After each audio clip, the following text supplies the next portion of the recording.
중독경제 시대에는요, 자녀 교육이 정말 어렵습니다.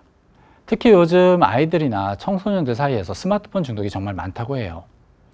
그렇다고 스마트폰 사용을 막을 수도 없죠.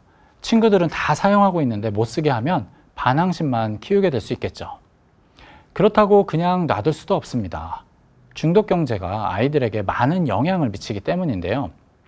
우선 첫 번째 영향은요, 중독경제 시대에는 아이들이 잘 기다리지 못하게 됩니다. 사람의 삶에서는요, 오랜 기다림이나 오랜 노력 끝에 아주 큰 보상이 오는 경우가 많아요. 어린 시절에 이런 것을 배우는 게 정말 중요합니다. 하지만 중독경제 시대에는요, 기다림의 가치, 노력의 가치를 배우기가 정말 어려워요. 기다리지 않아도 노력하지 않아도 쉽게 얻을 수 있는 즐거움이나 칭찬이 많기 때문이죠.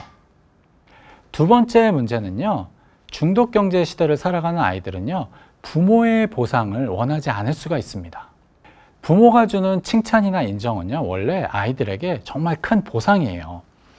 과거의 아이들은요, 부모에게 칭찬받고 인정받기 위해서 착하게 행동하고 열심히 공부하고 열심히 운동하고 그랬습니다. 그런데 지금은요, 부모의 칭찬이나 인정이 없어도요, 아이들의 보상 회로를 자극하는 것들이 너무 많습니다. 굳이 부모에게 칭찬을 안 받아도요, 스마트폰 앱에서 다른 사람들에게 쉽게 칭찬을 받고 인정을 받을 수가 있겠죠. 그렇기 때문에 아이들이 요즘 부모가 원하는 모습대로 살지 않는 것은 당연합니다.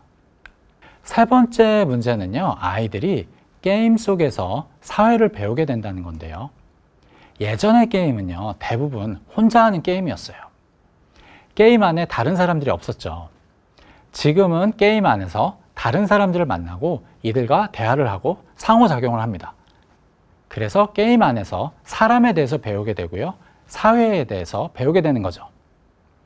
그런데 게임 속 사회에서는요, 남들보다 높은 계급을 얻거나 좋은 아이템을 내가 손에 넣거나 어떤 방법을 쓰던 남들을 이기는 게 보상을 받습니다. 그리고 이게 좋은 것이라고 배우게 되죠.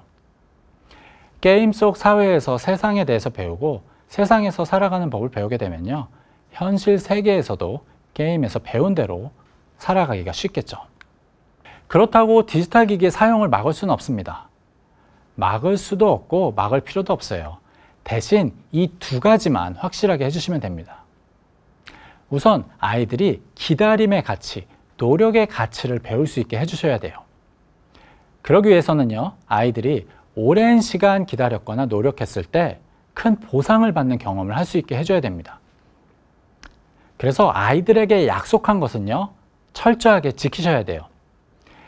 빈말로 한 약속이더라도 아이들이 오래 기다렸으면요, 꼭 지켜주셔야 됩니다. 그리고 아이들이 열심히 노력한 것에 대해서는요, 결과와 상관없이 확실하게 칭찬해주고 보상을 해주셔야 됩니다.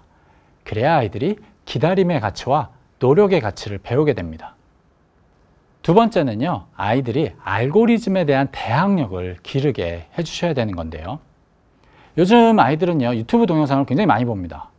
그런데 알고리즘에 그냥 맡겨놓으면요, 어쩔 수 없이 자극적인 컨텐츠에 자동적으로 노출이 될 수밖에 없어요.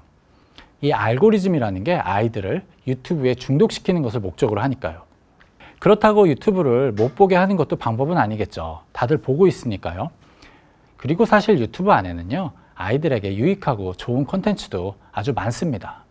그래서 중요한 것이요, 아이들이 알고리즘에 따라서 시청하는 게 아니라 자기 스스로 좋은 콘텐츠를 선택할 수 있는 그런 능력을 기르게 해주는 거예요.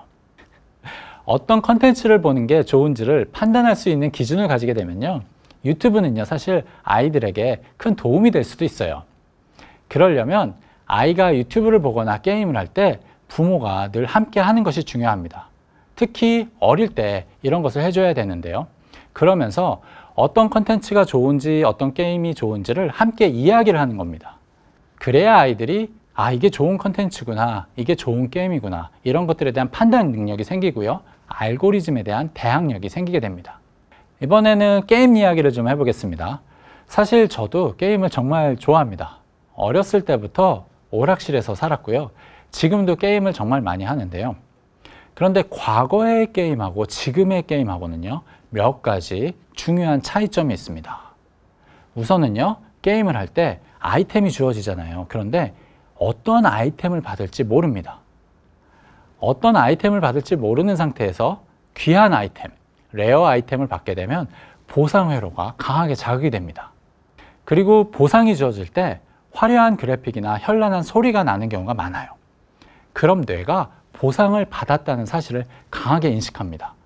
설령 보상 자체가 작더라도 화려한 그래픽이나 현란한 소리가 나오게 되면요, 뇌는요, 내가 보상을 받았다는 사실을 아주 강하게 인식을 하게 되는 거죠.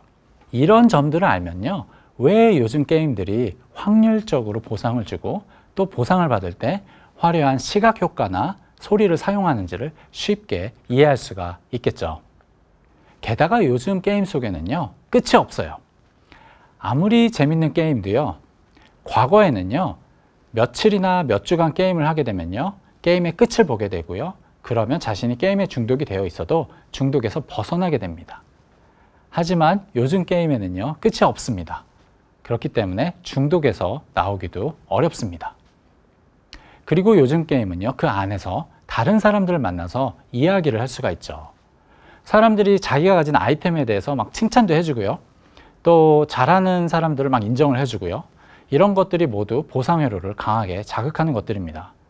그래서 요즘 게임들은 과거의 게임들하고 비교할 수 없을 정도로 중독성이 강합니다. 지금까지 이야기한 것들은요, 아주 일부에 불과해요. 중독 경제를 잘 이해를 하면요, 왜 스마트폰 앱들이 많은 변화를 통해서 현재의 모습을 갖게 됐는지, 이런 점을 쉽게 이해를 할 수가 있습니다. 그리고 왜 어떤 앱이 성공을 했고 어떤 앱은 그렇지 못한지도 쉽게 이해를 할 수가 있습니다.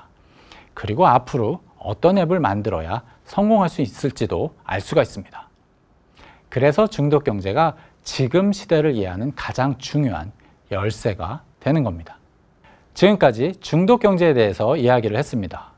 중독 경제는요, 지금 우리에게 일어나고 있는 현실일 뿐만 아니라 앞으로 더욱더 심화될 미래의 모습이기도 합니다.